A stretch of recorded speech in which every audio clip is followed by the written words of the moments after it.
Eriolukorras räägime erilistel teemadel. Jagan seekord veidi enda mõtteid, mis hetkel maailmas toimumas on ja arutame ka, mida tänane olukord meie majanduse jaoks tähendab. Nii et püsige lainel. Mis ma üldse alustuseks tahaksin öelda? Ma tean, et praegune viirusepuhang toob metsikult stressi ja ebakindlust. Aga kui sa juba siin kanalil oled, siis ilmselt tahad ka alati parem olla, alati paremaks saada. Ja mis ma tean aitab stressirohketes olukordades ennast kokku võtta, on see, kui sa mõtled läbi selle vaatenurga, et teised vajavad sind kui eeskuju. Siis sa saad tõesti mõelda, okei, kuidas ma praeguses olukorras saaksin tõeliselt olla eeskujuks teistele. Ja praegu on sul tegelikult valida. Sa kas võimendad neid kuulujutte ja kollektiivset vingumist, mis meie ümber on. Ja väga lihtne on sinna laskuda. Või sa oled tõeline eeskuju ja oled igas olukorras rahulik. Sellepärast, et su lapsed jälgivad sind. Su vanemad võib-olla muretsevad, mis edasi saab. Küsimus ongi, kas sa suudad enda emotsioone kontrollida.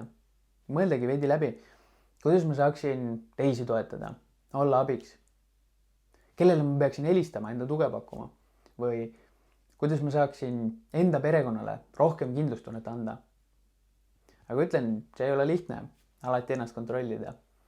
Nii et võta veidi aega endale, mõtle läbi, kuidas sina saaksid olla praeguses olukorras eeskujuks teistele.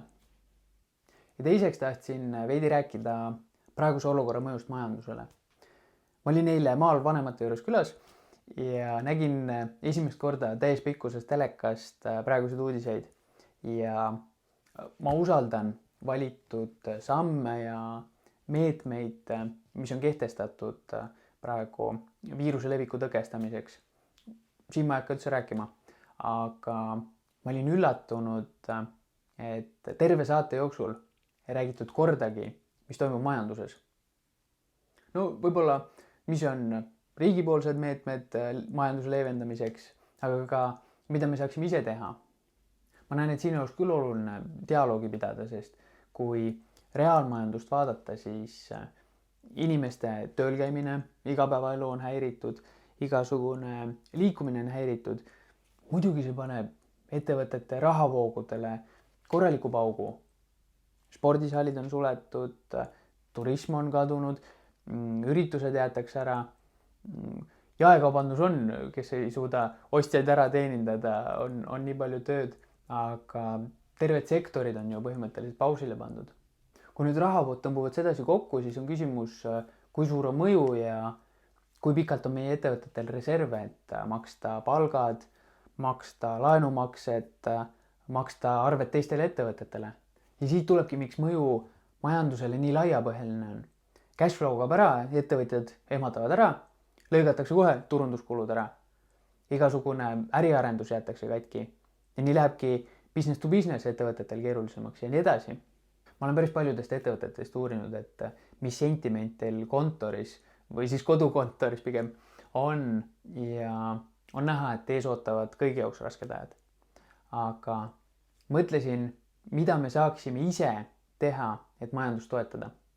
Esiteks, raha, mis te niikuinii kulutate, tarbige kohalikes ettevõtetes.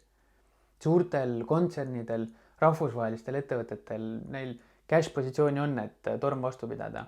Aga siinkohal me peame võimalikult palju kohalikke ettevõtjaid eelistama, kohalikke teenuseid, kohalikke tooteid, et tuled põleksid ja et meie inimestel tööd oleks. Teiseks, proovi olla enda töökohal või kui sa ka turule teenust pakud, proovi olla veelgi väärtuslikum, veelgi produktiivsem, isegi kui sa töötad kodust. Täna peame töötama veel visamalt, et majanduses produktiivsust hoida, käivet hoida. Ja kolmandaks, kui teil on praegu lapsed kodus, siis tuleb selle kõigega loominguline olla. Tehke see aeg neile lõbusaks, aga olge produktiivsed. Olge neile ise eeskujuks, aga nautige ka koos aega.